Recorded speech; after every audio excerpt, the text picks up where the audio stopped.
Assalamualaikum teman-teman, selamat datang di channelku. Jangan lupa like, komen, dan subscribe ya. Tentu kita tahu ya, peribahasa yang berhutang lebih galak dari yang memberi hutang.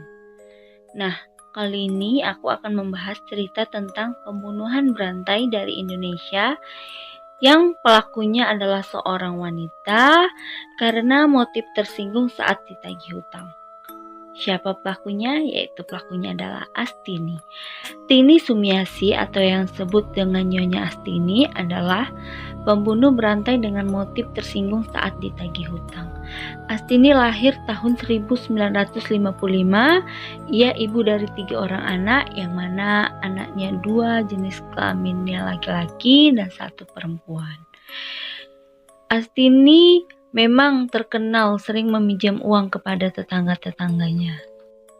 Sewaktu kecil, Astini kekurangan kasih sayang karena ia diasuh oleh kakak tirinya yang keras. Setelah menikah, anak pertama dan keduanya meninggal. Sehari-hari, wanita malang itu membanting tulang sebagai pembuat plastik penutup becak. Sedangkan suaminya yang bernama Supilin adalah pekerja bengkel yang penghasilannya pas-pasan. Astini sangat sensitif dan mudah tersinggung lantaran masa lalunya yang suram dan perjalanan hidupnya yang terus terbelit oleh kemiskinan dan juga terjaring hutang. Terkuatnya kejahatan yang dilakukan oleh Astini ini bermula pada Februari 1996 di Kampung Wonorejo, Surabaya. Warga sekitar geger karena penemuan kepala seseorang di Kali Wonorejo. Penemuan potongan kepala ini segera dilaporkan warga ke kepolisian sektor kota Tegalsari. Selanjutnya, potongan kepala ini diserahkan ke kamar jenazah Rumah Sakit Umum Daerah Dr. Sutomo. Lalu berita penemuan potongan kepala ini kemudian didengar oleh Agus Purwanto, yang saat itu Agus mengaku kehilangan kakaknya yang bernama Puji Astuti. Agus kemudian mendatangi kamar mayat dan mengenali bahwa potongan kepala itu adalah milik kakaknya, yaitu Puji Astuti. Polisi segera bertindak dan dari keterangan sejumlah saksi diketahui korban sempat terlihat masuk ke rumah Astini di Kampung Malang, Surabaya. Tak butuh waktu lama, polisi segera menahan Astini dan menginterogasinya. Nah, berdasarkan pengakuan dari Astini ini, terkuaklah 3 korbannya, yaitu yang pertama Puji Astuti yang berusia 32 tahun yang pada saat itu statusnya masih lajang, yang dibunuh pada Februari 1996 karena korban terus-menerus menagih hutangnya sebesar 90.000. Itu menurut Astini, korban kerap menghinanya dengan kata-kata kasar seperti kata-kata wong kere atau orang miskin dan masa saja tidak bisa apalagi membayar hutang. Tersebut membuat Astini tersulut emosi, lalu ibu dari 3 orang anak itu meraih sepotong besi dan menghantamkannya ke kepala Puji. Sesudah korban tewas, Astini lalu menyeret jasad Puji ke dapur dan menutup mayat korban dengan tikar. Sekitar pukul 02.00 dini hari, tubuh korban dipotong-potong sebanyak 10 bagian. Potongan tubuh itu lalu dimasukkan ke kantong plastik. Astini kemudian membuangnya ke sejumlah tempat sampah dan sungai di Surabaya. Korban kedua yaitu Nyonya Rahayu yang dibantai oleh Astini pada Agustus 1992 dengan motif yang sama, yaitu tersinggung saat ditagih hutang dengan kata-kata kasar. Perihalnya karena Astini tak kunjung melunasi hutangnya sebesar 1.250.000. Menurut Astini, hutangnya tinggal 450.000 karena ia rajin mencicilnya. Dan hingga kini, potongan badan korban ini tak pernah ditemukan. Lalu, korban yang ketiga yaitu Nyonya Sri Astuti yang berusia 35 tahun yang dibunuh pada 1 November 1993 karena hutang 300.000. Sebenarnya potongan tangan korban sempat ditemukan pada pemulung di daerah Sukokilo, Surabaya. Tapi pada saat itu belum diketahui siapa korban dan pelakunya. Dan pada 3 kejadian itu, Astini tak lupa mengantongi berbagai perhiasan dan uang milik korban.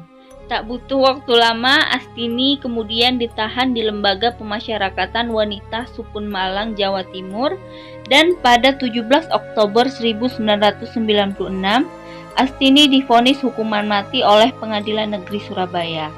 Astini lalu mengajukan banding ke Pengadilan Tinggi Jawa Timur. Selama menunggu putusan banding tersebut, Astini ditahan di Lembaga Pemasyarakatan Wanita Sukun Malang tersebut. Lalu pada Januari 1997, Pengadilan Tinggi Jawa Timur menguatkan putusan Pengadilan Negeri Surabaya. Namun tak sampai di situ, Astini terus berupaya menghindari dari vonis hukuman mati. Astini lalu mengajukan kasasi ke Mahkamah Agung. Tapi putusan Mahkamah Agung pada Juni 1997 ternyata menguatkan kedua putusan sebelumnya. Astini pantang menyerah, ia mengajukan peninjauan kembali ke Mahkamah Agung, tetapi hasilnya tetap sama, yaitu hukuman mati. Gerasi menjadi harapan terakhir Astini. Langkah hukum itu pun diajukan dan pada 2004 permohonan gerasi Astini ditolak oleh Presiden Megawati. Upaya Astini untuk bertahan hidup akhirnya kandas dan Astini harus menjalani eksekusi mati. Setelah bertahun-tahun lamanya, harapan untuk keluarga korban akhirnya tiba, yaitu eksekusi mati untuk Astini. Sebelum eksekusi mati tersebut, Astini dipindahkan dari Lembaga Pemasyarakatan Sukun Malang ke Rutan Medeang Sidoarjo untuk menjalani masa isolasi selama 5 hari dari 15 Maret 2005 sampai 19 Maret 2005.